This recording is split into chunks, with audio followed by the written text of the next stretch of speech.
We invoke God, the supremely benevolent and endlessly merciful. Peace be upon you all. Once more, we have returned with our recurring question and answer series alongside Javed Ahmed Ghamidi. Our deepest thanks to you, Ghamidi Sahab, for giving us your time.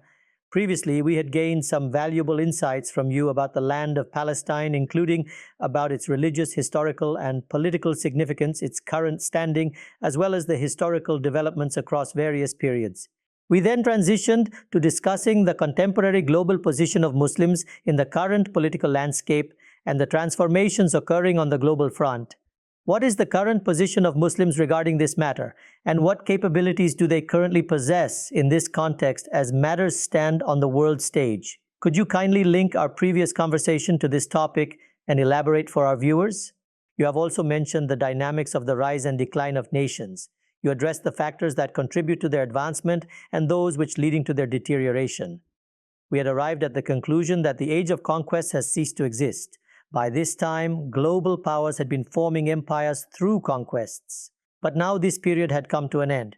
It heralded the start of a new era. In this new epoch, did Muslims find themselves? Where were they positioned? Furthermore, what shifts occurred regarding the Palestine issue? Please say more about these topics. This extensive dialogue that has preceded had aimed to provide clarity on the context of various issues, such as Palestine, the Kurds, and Kashmir, which are often misconceived as merely regional conflicts, but in fact have emerged against an international backdrop. It was essential to clarify this, that after the Prophet had conclusively established his argument on his people, peace be upon him, his companions undertook some measure according to the divine command. The outcome of these actions was the conquest of this land, that is Arabia as well as some others. I had shared these details with you. Thus, post the era of the companions, these actions became a legacy for Muslims. In other words, they acted on divine instructions, with their legitimacy also being derived from the divine book, initially set forth by the Prophet, and then they were carried to completion by his followers. This territory was conquered alongside numerous other areas. This whole process essentially transformed the Western Byzantine Empire as well as the Eastern Sassanid empires, along with their territories, and assimilated them into the Islamic Empire, or you may say, the Empire of Muslims. I then highlighted that during this period, it was not that Western empires had just remained passive. They attempted to reclaim their losses, especially Palestine. Their justification was its sanctity for them as well. This was because it was a holy place for Christians as well. Prophet Jesus, peace be upon him, had traveled there from his birthplace Nazareth. After descending from the Mount of Olives, he initiated his prophetic mission in Jerusalem. It was in this city he was tried to be crucified, and it was from here that he departed from this world. His mother, Mary, peace be upon her, who is revered as the mother of God by them, is also buried there. The place holds numerous sacred sites related to their history. Their attempts to recapture it culminated in success in 1099 CE. This led to nearly a century of Christian rule in Jerusalem. In 1187, Sultan Salahuddin successfully reclaimed it. The purpose of recounting this entire narrative was to illustrate that during those times, Muslims were on an equal footing, and for a significant duration, they even held a superior position. They managed to reclaim it despite emerging weaknesses in various spheres of Muslim life. That is, political cohesion had weakened. The Abbasid Caliphate's influence had waned compared to the eras of Harun and Mamun. Despite these challenges, their efforts were fruitful.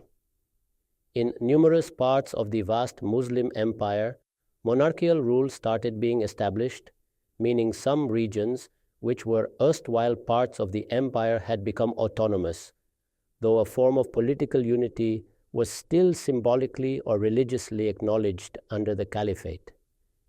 This explains why, later, the Ottomans assumed the mantle of caliphate themselves. Sharing all this was also intended to highlight that power had in a manner been restored. Additionally, it aimed to clarify that during those times, the sources of power, knowledge, means, and resources weren't as divergent as they later became. Starting from the mid-16th century, the Western world began experiencing a reawakening. From this point on, signs of decline were becoming apparent. I mentioned that fundamentally 3 factors could be observed. 1, there was a gradual decline in knowledge and morality among Muslims. 2, there was a loss of religious focus that once distinguished them. And 3, there was a disintegration of their political unity, though the Ottomans provided some support to an extent. Since the mid-16th century, Western nations embarked on a renaissance. I detailed before you some facts about the Reformation, which was a movement for religious reforms, given the prevailing dominance of religion and the established institution of the papacy, which was quite strong. This era was, in a sense, an age of faith for them as well, where religion was the source of all intuitive knowledge, where religious figures were highly revered and their teachings were universally followed. It was a time when the church ruled akin to monarchs. This unique situation began evolving. Initially, as expected, religion and its clerical leaders faced challenges. The challenge wasn't against religion as an ideology, but against its manifestation in religious authority. Until then, the church had more or less the same kind of authority as the monarchs used to hold, but gradually there was a movement toward reformation.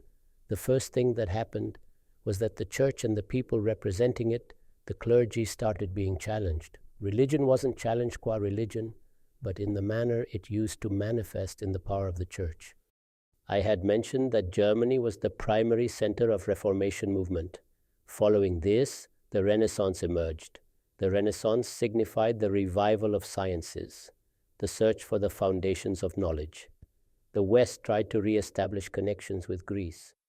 The translations made by Muslims were read with great interest and translated to Latin, and universities began to operate in a manner less controlled by the church. This marked the start of the Renaissance. This led to what we call the scientific revolution, which transformed the world by altering the foundations of knowledge and radically changing scholarly temperament. A surge in inventions followed. The strength equation between West and the Islamic world began shifting dramatically. Consider the difference in military capabilities between then and now. The disparity is stark. Subsequently, I briefly mentioned another shift among Western nations, like England's ventures in industry and exploration despite being a small island. These nations embarked on explorations, with the Portuguese and Spanish discovering new worlds, like America and its surrounding regions. Later, colonization efforts expanded, creating possibilities for new worlds. These lands were rich in resources and helped foster a spirit of enterprise. Observing this, other Western nations, including the Dutch, French, and British, ventured out, seizing the opportunity. This led to conflicts, which is beyond the scope of our current discussion to detail further. The 1776 independence of America can also be perceived as the conclusion of an epoch for us. Hence, power acquisition, territorial dominion, and the identification of trade prospects emerged as the determinants of power. Concurrently, there was the emergence of novel scientific disciplines. Therefore, I noted that by the 15th century, their dominion and influence had been established along coastal territories. We recall the period when individuals like Vasco da Gama reached India's shores. Their naval influence had extended to the Far East and the intervening islands, as well as southern Africa, where their presence and influence had already existed. Subsequently, the decision was made to explore colonial prospects here. Thus, the British made their way to India. It is known that the Mughal Empire had been ruling here, which had been gradually weakening, and by 1857, control of the Indian subcontinent effectively passed to the British. Practically speaking, their dominion was apparent in several areas beforehand, and the Mughal emperor's authority was confined to the vicinity outside Delhi to Palam only. Elsewhere in India, British dominance had been firmly established. Hence, in India, a vast empire existed, which is not minor by any means. British India, in those times, encompassed much of the region from Burma and Assam to Afghanistan. This expansive area fell under British rule. In the Far East, their influence was already notable, where it was exerted directly in some locales and indirectly in others. As for those areas within the Ottoman Empire's sphere, here the British lacked presence, and that empire symbolized the center of Muslim power. However, signs of fragility were emerging there as well. Amid this scenario, the Renaissance unfolded. Novel methods in industry and scholarship were being devised. It wasn't just that this innovation in knowledge significantly impacted military and material resources. New philosophical perspectives on religion and knowledge arose. No longer were sacred texts, prophets, and religious figures the primary sources of intuitive understanding. Humanity assumed the central role. Previously, the whole intellectual orientation of man was God-centric. It was now shifting to becoming human-centric. Religions like Judaism, Christianity, Islam, Hinduism were gradually being supplanted by humanism. Fresh political and social theories emerged alongside debates about human nature, its societal impacts, and the significance of human intellect. Thus, human reasoning gradually became the pivotal decision-making authority. While thought patterns were transforming on one front, power centers were shifting on another. Thus, emerging powers which had their vast resource pools began to assert themselves globally. I mentioned that the Ottoman Empire, albeit somewhat persistently, was nearing the end of its strength.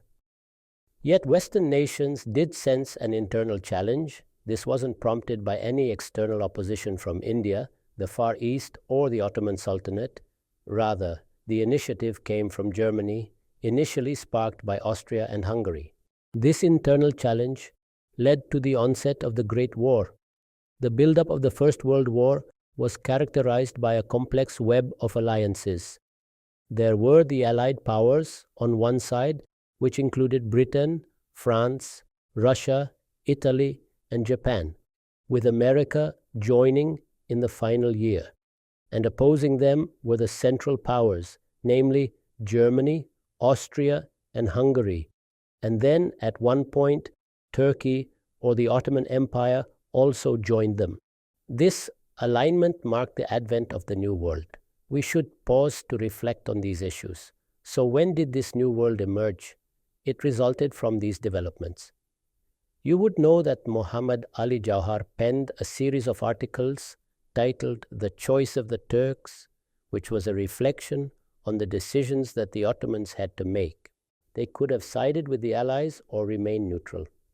Initially, they seemed neutral, but deeper historical analysis reveals internal dynamics. Consider Great Britain, whose empire was so vast that the sun never set upon it, ruling even over India. Now it faced the Ottoman Empire, along with its allies. This confrontation brought previously obscured issues to light. It revealed the considerable strength and position these powers had attained, and now the Ottomans had to face this challenge. And Great Britain, a global superpower, played a leading role in this confrontation, especially in regions which are part of the Islamic world. From the perspective of Europe, one might debate the roles of France, Russia, and later America's significant contribution, but our focus should remain on this dynamic, namely Britain and its role in the Muslim lands. Interestingly, in this war, the Ottoman Empire, which was aligned with the Axis powers, with Austria-Hungary, was involved in a conflict with England, France, and later America, whereas on the other side, Indian soldiers enlisted in the British Army by the hundreds of thousands.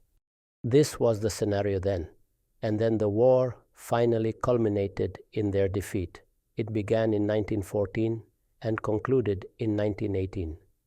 I mentioned that the Balfour Declaration was issued around November 1917. Why did the Balfour Declaration take place? When war takes place, then it is not just battlefield engagements that constitutes war. There are significant background activities which also occur. To secure their victory, the British entered various agreements with the Arabs. We now know through historical documents that they had promised the establishment of an independent Arabian Sultanate post-Ottoman rule. Similarly, efforts were made to support any powers under Ottoman control that could be swayed against them. This was facilitated covertly by the Allies through various agreements, some documented, others verbal, there with certain assurances made in the background. As their war progressed towards victory, the Jews also played a part. Within the British Empire, which waged the war, Jews held parliamentary positions and engaged in negotiations.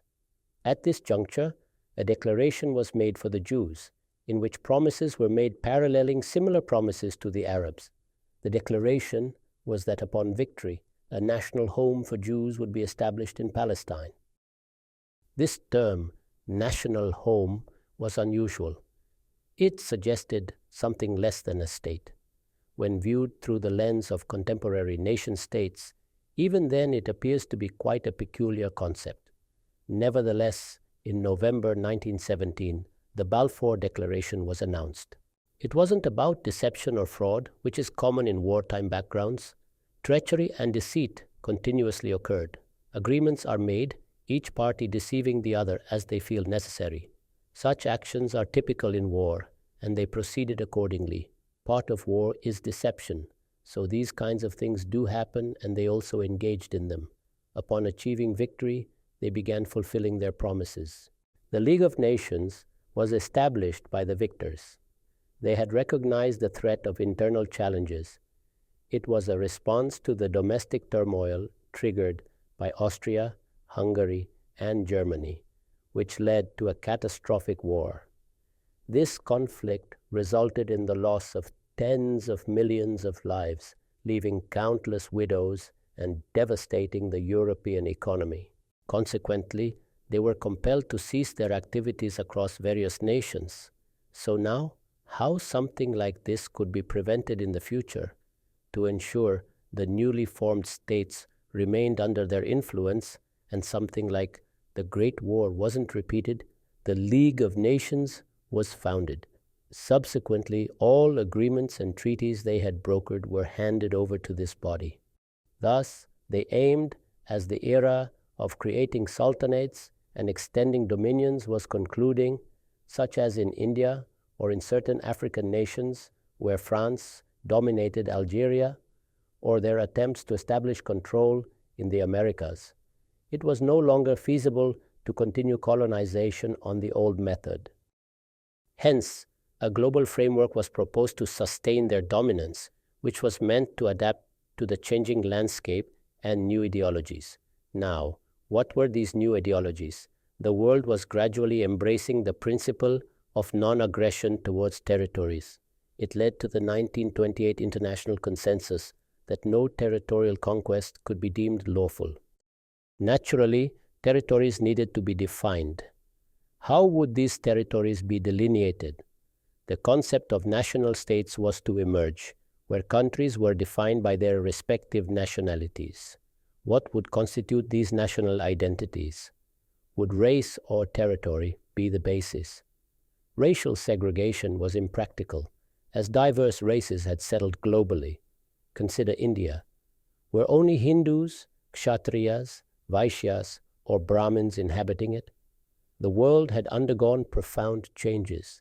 Thus, the notion of nation-states, based on geographical boundaries, started to form. Acknowledging this led to another inevitable outcome: the recognition of each nation's right to self-determination. If they desired self-governance, it was their prerogative. Hence, principles and conceptions such as fundamental rights, the right to self-determination, rule of law, and democracy began to gain global acceptance. This intellectual evolution was not isolated to the invention of new technologies like warplanes or computers, but involved significant contributions from various thinkers.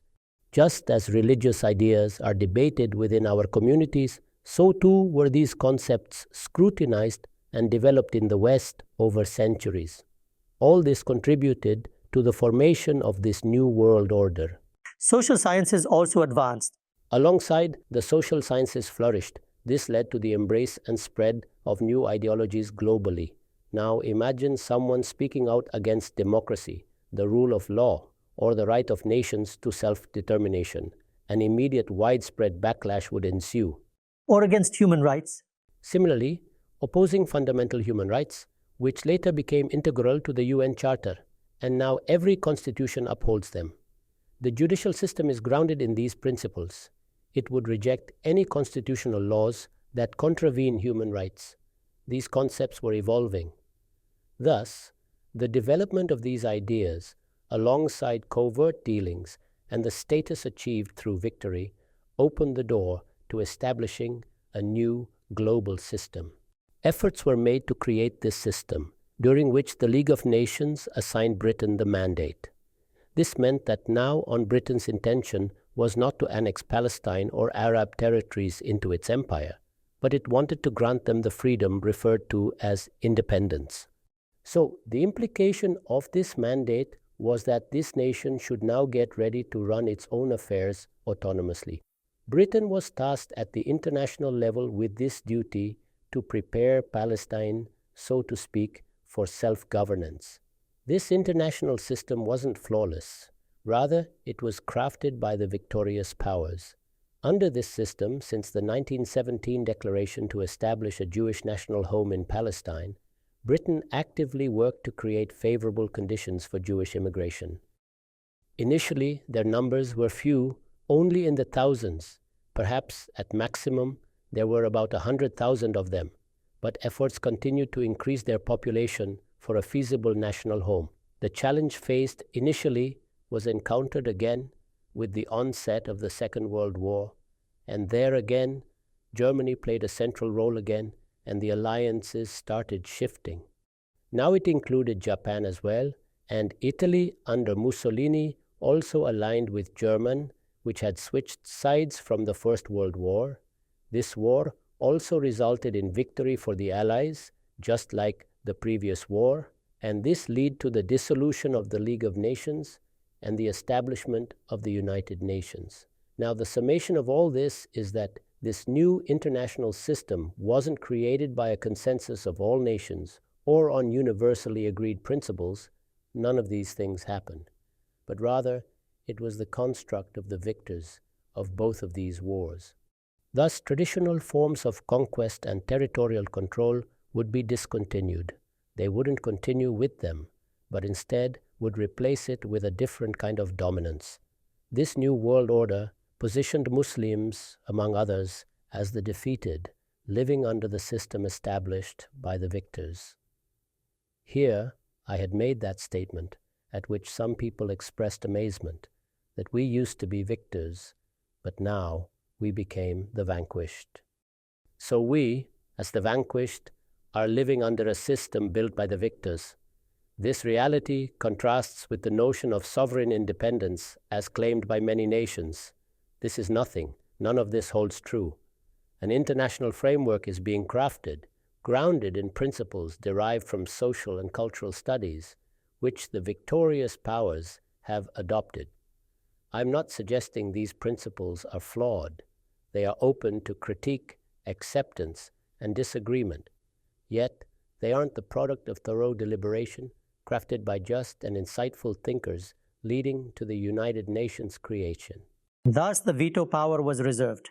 Indeed, the victors of the past designed this system. This structure, when it was established, was the endeavor of dominant powers granted exclusive privileges. With its transition into the United Nations, similar dynamics persist.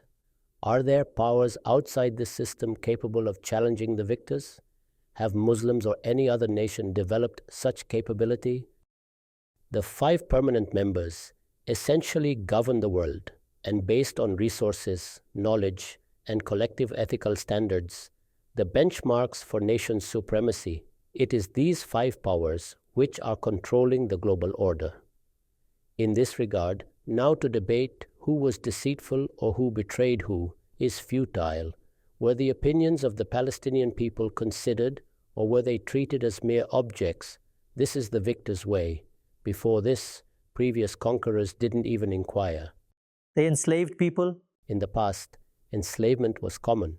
Territories were seized. With the advancement of arts, sciences, and new ideologies in the West, concepts like the right to self-determination, rule of law, and justice through international bodies were introduced. Yet, these were not as if divinely ordained, embodying universal justice.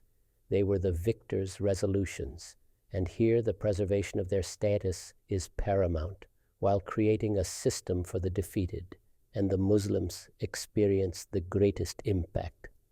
Germany, Italy, and Japan came civilizationally closer to the West, whereas the Muslims, having been unified under the Ottoman Empire, went on to face the most significant upheaval. Now at this point, we must ask ourselves this question: are we fighting only Israel or only India? In this scenario that persists, whether it be conflicts with Israel, India, or between Turkey and Iraq, it involves nations arbitrarily created by these victors. The entire Middle East was partitioned this way. The creation of Pakistan and many other nations are outcomes of these wars, allowing certain powers to ascend or maintain supremacy, thereby dictating the fate of nations. It is these two wars and the nations that won that reached the pinnacle of power, having won the war, which collectively decided the fate of the nations and created a new order, having foregrounded their supremacy and interests. They are the ones who have actually decided the fate of nations. The real debate isn't about the fairness of these decisions or whether bringing Jews was just or unjust, nor is it about the injustice of establishing a nation for one people in the land of the Palestinians. These discussions are secondary. The crux is that we are under a system devised by the victors. Until the vanquished change the conditions based on which they have tasted defeat, no amount of resistance will be able to change it. Be it through intifada, regional alliances, or creating organizations like the OIC, it will not alter the status quo. There is no possibility. In such circumstances, I had advised that instead of rejecting the 1947 decision enacted in 1948, when Israel was established and joined the UN in May 1949. Instead of rejection, we should have accepted it. We should have strategized at an international level. Our leadership should have had this foresight to transform this defeat into victory. And the way to do that is what I had laid down in those 3 points. That should have been the focus of our energies. We should have focused on education, and our intellectuals should have spent their critical energies toward it. What have we done? We resort to throwing stones, thereby risking losing even what we have, as seen in Kashmir, Kurdistan, and Palestine. I critique this approach as ineffective. Neither international law nor these actions will lead to change. These were decisions made at an international level. To overturn them requires the same dedication to education and progress that took nations 300 years to achieve. Through these many episodes, you have detailed the Palestine issue, its religious, political, and historical context, our current stance, and its historical placement. You've navigated us through political and international realms, and you have urged Muslims to view these matters with honesty and realism, highlighting viable solutions. Your analysis has grounded us in reality, though many secondary questions remain, which I hope to explore in our next session. Our time concludes here. Thank you immensely for your insights.